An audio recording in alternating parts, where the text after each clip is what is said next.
Hello guys, welcome to RS Guru academy. जैसे कि आप सभी जानते हैं, हमारा दिल्ली पुलिस का कोर्स हमारे चैनल पर चल चुका है। कुछ वीडियो डाल चुकी हैं बच्चों के लिए, आप देख रहे हैं, उनका अच्छा रिस्पॉन्स आ रहा है। तो आज हम कौन सा टॉपिक शुरू करेंगे, आप बोर्ड पर पढ़ सकते हैं। क्या है? लोकसभा। लोकसभा बहुत ही इंपॉर्टेंट टॉपिक होता है संविधान के लिए। इससे एग्जाम में क्वेश्चन आने की बहुत संभावना होती है, तो ये बहुत जरूरी है आप इसको पूरी तरीके से समझें और हर पॉइंट को क्लियर करें। ठीक है, शुरू करते हैं। लोकसभा, प्रथम लोकसभा कब हुई थी? प्रथम लोकसभा कब हुई थी? 1952 में। आप सभी जानते हैं 1950 में हमारा संविधान लागू हुआ था और उसके बाद 1991 में इलेक्शन हुए। इलेक्शन के रिजल्ट आने के बाद प्रथम लोकसभा कब हुई? 1952 में। तो आप इसको रिलेटेड करके भी याद कर सकते हैं। 1950 में संविधान लागू हुआ, 1991 में इलेक्शन हुए और फिर 52 में प्रथम लोकसभा आ चुकी थी। ठीक है, अब बात करते हैं इसकी अधिकतम संख्या। अधिकतम संख्या क्या मतलब है? आप यहाँ पर पढ़ सकते हैं 552 पद होते हैं, सदस्य होते हैं। मतलब कि लोकसभा के अंदर सदस्यों की संख्या कितनी होती है? अधिकतम 552।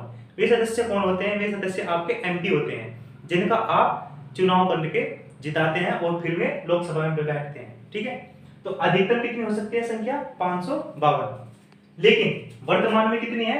545 सीट है वर्तमान में। ठीक है, अब इन 545 सीट को 530, 12 और 2 इसके हिसाब से बांटा गया है।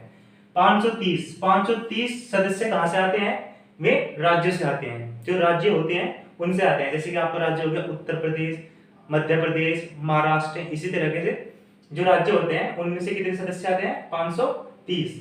फिर आते हैं 12 केंद्र शासित प्रदेशों से। केंद्र शासित प्रदेशों से कितने सदस्य आते हैं? 12। आपके कितने केंद्र शासित प्रदेश है? हमारे देश में टोटल 9 केंद्र शासित प्रदेश हैं। ठीक है, उसके बाद आते हैं 2 सीट आंग्ल भारतीय की। ठीक है जी, आंग्ल भारतीय एग्जाम में आपसे सीधा पूछ सकते हैं कि आंग्ल भारतीय कौन होते हैं। तो मैंने पहले भी वीडियो क्लासेस में बताया है आंग्ल भारतीय के बारे में, और फिर से बता रहा हूँ। आंग्ल भारतीय वे सदस्य होते हैं जो ब्रिटिश हो, ब्रिटिश राज से हमारे यहाँ भारत में रह रहे हो तथा आजादी पूरी होने के बाद भी भारत के अंदर उनका निवास हो। ठीक है, तो 2 सीट आंग्ल भारतीय के लिए होती है। ठीक है, तो आप इस बात को क्लियर करके रखिए, किसी भी तरह का कटाव नहीं होना चाहिए। ठीक है, आंग्ल भारतीय सदस्य किसके द्वारा नॉमिनेट किए जाते हैं? मनोनीत राष्ट्रपति के द्वारा। ठीक है, क्वेश्चन पूछा जाएगा कि जो लोकसभा के अंदर 2 आंग्ल भारतीय सदस्य हैं, वे किसके द्वारा मनोनीत किए जाते हैं? राष्ट्रपति के द्वारा। ठीक है, अब उसके बाद 86वें संविधान संशोधन 2001 में, कौन सा संविधान संशोधन? 86वां संविधान संशोधन 2001 में लोकसभा की सीटों की संख्या 2026 तक निश्चित कर दी गई है। मतलब कि 545 2026 तक निश्चित कर दी गई है। उसके बाद 2026 में संसद में एक बिल लाया जाएगा, फिर उसके हिसाब से या तो बढ़ाई जाएंगी या घटाई जाएंगी। ठीक है, वो डिपेंड करेगा 2026 में। लेकिन हमें क्या बात रखनी है कि इनकी सीटों की संख्या कब तक है? 2026 तक है। ठीक है, 2001 में यह फैसला किया गया था। ठीक है, अब उसके बाद आती है राज्यवार सीटों का बंटवारा जनसंख्या के आधार पर होता है। ठीक है, जो सीटें होती हैं, एक एमपी की सीट होती है, राज्य के अंदर कितनी सीटें होंगी, तो उसका बंटवारा जनसंख्या के आधार पर होता है। यदि किसी स्टेट में जनसंख्या ज्यादा है तो वहां पर सीट ज्यादा होंगी, अगर जनसंख्या कम है तो वहां पर सीट कम होगी। ठीक है, अब आता है नवगठित लोकसभा की अध्यक्षता पूर्व लोकसभा अध्यक्ष करते हैं। ठीक है, नवगठित लोकसभा कौन होगी? जो इलेक्शन जीत के आई है और नवी लोकसभा है और सत्र के अंदर अपनी बैठने जा रही है, तो उसकी अध्यक्षता प्रथम क्या है कि नवनिर्मित लोकसभा की अध्यक्षता कौन करता है? पूर्व लोकसभा अध्यक्ष या कोई सबसे वरिष्ठ सदस्य। ठीक है, फिर उसमें क्या करते हैं? वो नवनिर्मित लोकसभा के अध्यक्ष का चुनाव करते हैं। ठीक है, नवनिर्मित लोकसभा के अध्यक्ष का चुनाव करते हैं, उसके बाद में चले जाते हैं। ठीक है, सीट छोड़ देते हैं। ठीक है, एक क्वेश्चन आता है सदन का नेता किसे कहते हैं? सदन का नेता कौन होता है? प्रधानमंत्री। प्रधानमंत्री सदन का नेता कहलाया जाता है। डायरेक्ट क्वेश्चन यहां से पूछा जा सकता है। ठीक है, एक आती है टर्म गणपूर्ति। गणपूर्ति इंग्लिश में कहते हैं क्या? कोरम। ये कितनी होती है? 10%, यानी कि 55 सीट। ठीक है, इसका मतलब क्या है? जो टोटल सीट है लोकसभा के अंदर उसका 10% किसे कहते हैं, कोरम, यानी कि 55 सीट आएगी। ठीक है, 545 का 10% कितना आएगा, 54.5 अर्थात 55 सीट। ठीक है, ओके।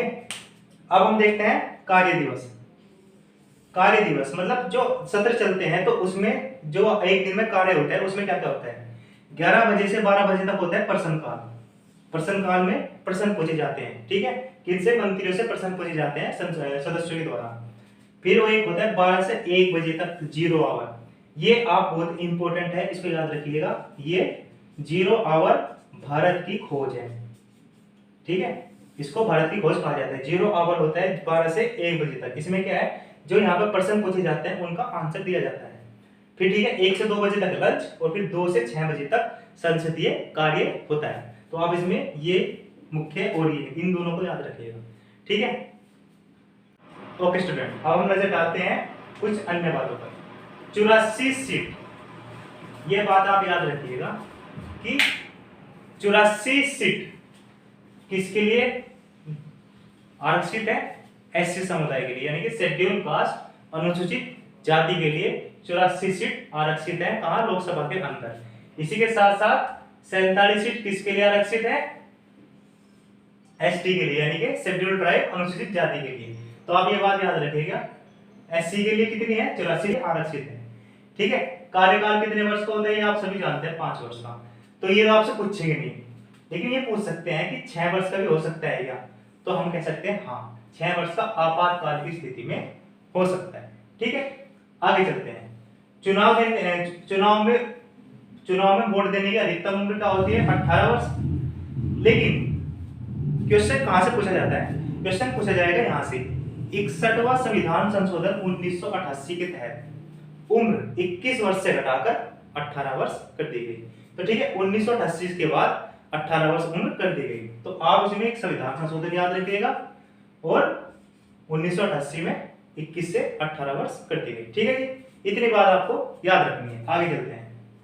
सदस्य की योग्यता क्या होनी चाहिए, कोई अगर लोकसभा के चुनाव में पार्टिसिपेट करना चाहता है तो उसकी सदस्यता क्या होनी चाहिए, भारतीय नागरिक हो, सबसे इंपॉर्टेंट, सबसे कॉमन। उम्र ये पूछी जाती है एग्जाम में, उम्र कितनी वर्ष होनी चाहिए, 25 वर्ष न्यूनतम। ठीक है, मानसिक रूप से ठीक हो तथा दिवालिया न हो। ठीक है भाई, आगे चलते हैं। लोकसभा अध्यक्ष के बारे में पढ़ते हैं हम।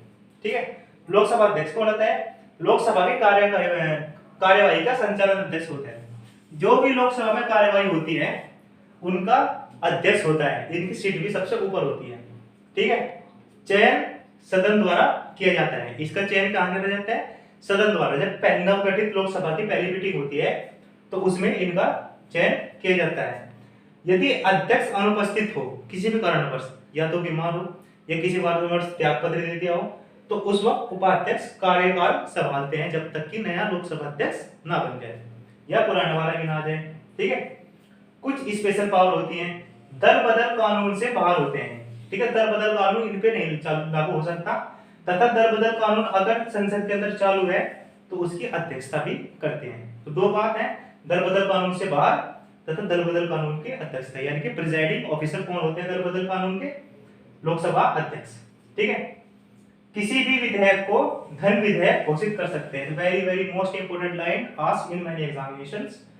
धन विधेयक को कौन घोषित करता है कि कोई विधेयक धन विधेयक है, तो कौन करते हैं, लोकसभा अध्यक्ष। ठीक है, और संयुक्त बैठक की अध्यक्षता कौन करते हैं, लोकसभा अध्यक्ष, तथा संयुक्त बैठक का आह्वान कौन करते हैं, राष्ट्रपति। ठीक है, तो ये दो बातें, इन पे आप ध्यान रखिएगा।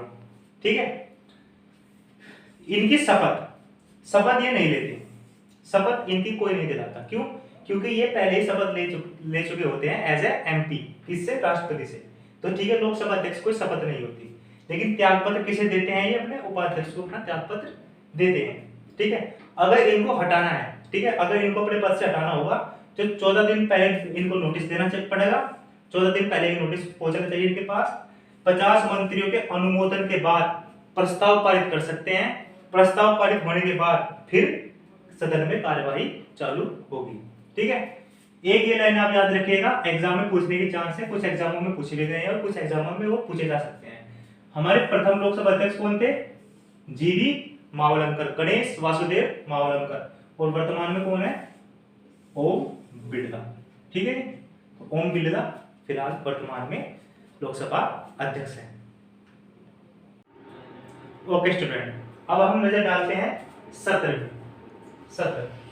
लोकसभा में कितने प्रकार के सत्र होते हैं? 3 प्रकार के सत्र होते हैं। नंबर 1 पर कौन सा सत्र आता है? बजट सत्र।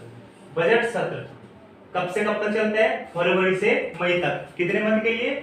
4 मंथ के लिए। ठीक है, फिर आता है कौन सा? मानसून सत्र। मानसून सत्र कब से? अगस्त से अक्टूबर तक। कितने महीने के लिए? 3 महीने के लिए। फिर आता है शीत सत्र। शीत सत्र कब से?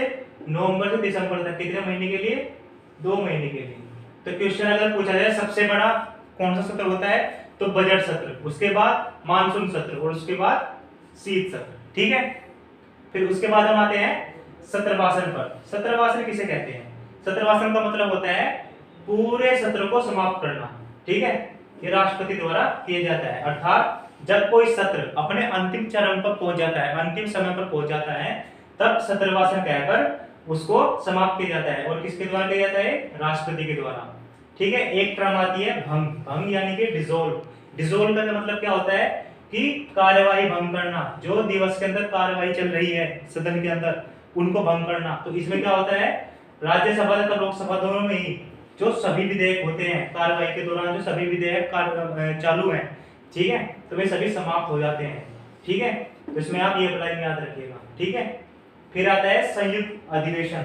संयुक्त अधिवेशन क्या होता है, इसका आर्टिकल भी आपको याद रखना है। तो कौन से आर्टिकल के अंदर है? Article number 108। ठीक है, इसमें इसकी अध्यक्षता कौन करते हैं? लोकसभा अध्यक्ष। संयुक्त अधिवेशन होता क्या है? संयुक्त अधिवेशन होता है जब दोनों ही सदनों में किसी भी विधेयक पर 6 माह से ज्यादा समय बीत जाए तथा कोई भी फैसला ना आ पाए, तो उस कंडीशन में राष्ट्रपति संयुक्त अधिवेशन का बुलावा देते हैं तथा उसकी अध्यक्षता कौन करते हैं? लोकसभा अध्यक्ष। फिर वो विवादित विधेयक को सोल्व किया जाता है। ठीक है, फिर आता है धन विधेयक। धन विधेयक का आपको आर्टिकल भी याद रखना है। Article number 110। ठीक है, लोकसभा में 2/3 से पारित होना चाहिए। ठीक है, सबसे पहले आप हम पढ़ते हैं कि धन विधेयक होता क्या है। भारत की संचित निधि से धन निकासी के संबंधित है। ठीक है, अगर संचित निधि से धन निकालना है तो धन विधेयक लाया जाता है। ठीक है, इसमें क्या होता है, लोकसभा से 2/3 सदस्यों से पारित होना चाहिए बहुमत के साथ। ठीक है, राज्यसभा से भी 2/3 से पारित हो या ना हो, इसका फर्क नहीं पड़ता है। ठीक है, इसमें राज्यसभा का अधिकार कम होता है, सिर्फ 14 दिन की पास जाती है। तो इस कंडीशन में राज्यसभा इसको पास कर सकती है, कैंसिल कर सकती है। अगर कैंसिल करती है तो भी लोकसभा इसको चाहे माने या ना माने, या फिर अपना कोई सुझाव दे सकती है। तो ये लोकसभा के ऊपर डिपेंड करता है कि ये राज्यसभा के दिए हुए सुझाव को माने या ना माने। ठीक है, लेकिन इसमें राज्यसभा इसे कैंसिल नहीं कर सकती, या तो पास करेगी या सुझाव देगी। ठीक है, उसके बाद धन विधेयक की अध्यक्षता कौन करते हैं? बहुत इंपॉर्टेंट, धन विधेयक की अध्यक्षता कौन करते हैं? लोकसभा अध्यक्ष। तथा इसका नामांकन भी किसके द्वारा किया जाता है? लोकसभा अध्यक्ष के द्वारा। राष्ट्रपति इसको पुनर्विचार के लिए वापस नहीं भेज सकते। ठीक है, राष्ट्रपति इसको पुनर्विचार के लिए वापस नहीं भेज सकते। तो क्या कर सकते हैं? सिर्फ इसको पास कर सकते हैं। ठीक है, सिर्फ इसको पास करना होता है। तो राष्ट्रपति के हाथ में भी पावर कमी होती है।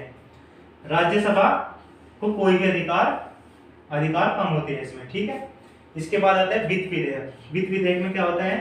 धन विधेयक संबंधी सभी प्रोविजन, इसके साथ साथ अन्य विषय भी धन विधेयक में आते हैं। ठीक है, तो लोकसभा में यह 2/3 से पास होना चाहिए, राज्यसभा में 2/3 से पास होना चाहिए। अगर राज्यसभा इसको पास भी कर सकती है, कैंसिल भी कर सकती है, सुझाव भी दे सकती है। इसमें इसको तीनों अधिकार होते हैं। ठीक है, उसके साथ साथ राष्ट्रपति इसको पुनर्विचार के लिए वापस भी भेज सकते हैं। तो ये प्रोविजन है, आप इनको ध्यान से पढ़िएगा, समझिएगा। ठीक है,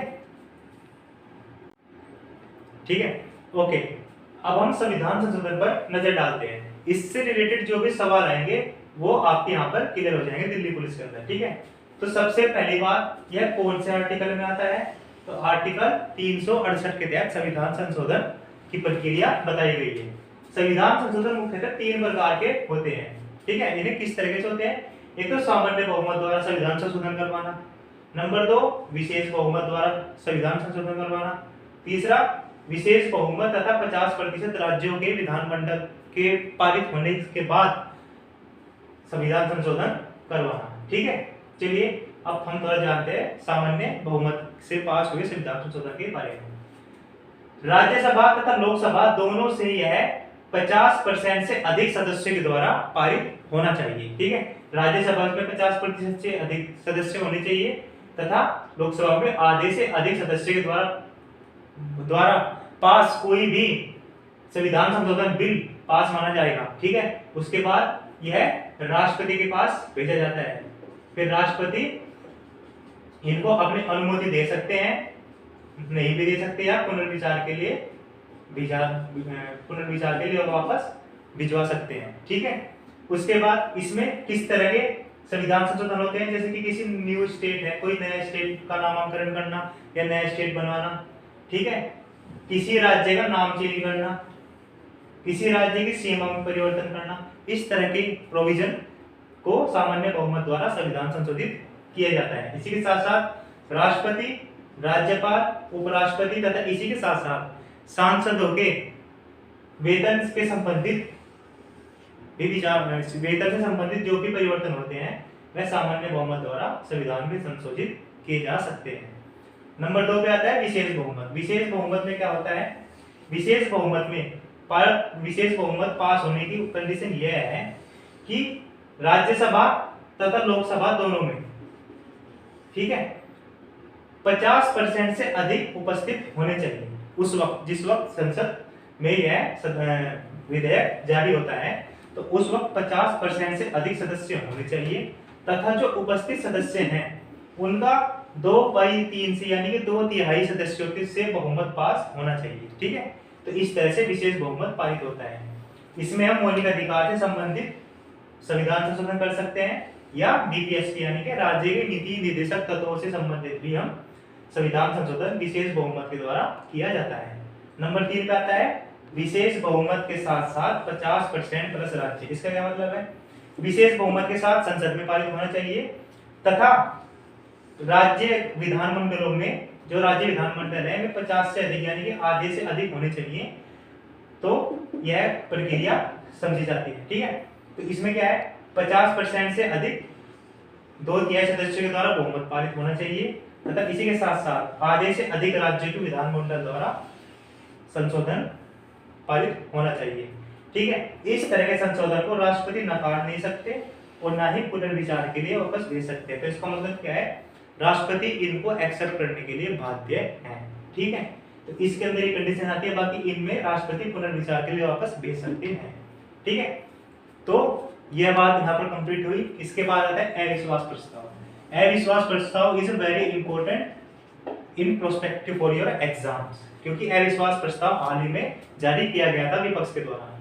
तो क्या है, लोकसभा में विपक्ष के द्वारा यह पेश किया जाता है। जो विपक्ष होते हैं, मतलब रूलिंग पार्टी, ओपोजिशन पार्टी जो होती है, उनके द्वारा यह पारित किया जाता है। अगर ये पारित हो जाए, अगर ये पास हो जाए, तो रूलिंग पार्टी को अपना त्यागपत्र देना पड़ता है।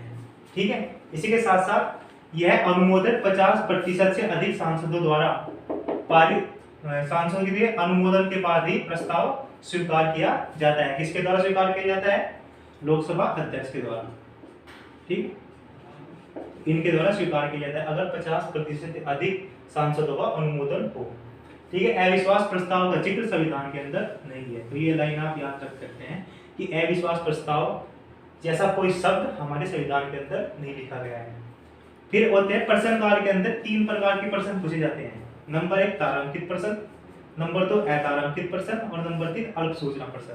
तारांकित प्रश्न यानी कि इसमें स्टार होता है तो महत्वपूर्ण प्रश्न पूछे जाते हैं। इस प्रकार महत्वपूर्ण प्रश्न को समझाने के लिए तारा लगाया जाता है। अतारांकित प्रश्न, इसमें कोई स्टार नहीं होता। ठीक है, तो ये अतारांकित प्रश्न होते हैं। और अल्प सूचना प्रश्न यानी कि यह बहुत छोटी सूचना के लिए पूछे जाने वाले प्रश्न हैं। तो ये कौन कब पूछे जाते हैं? प्रश्न काल में। और इनका उत्तर कब दिया जाता है? 0 आवर में।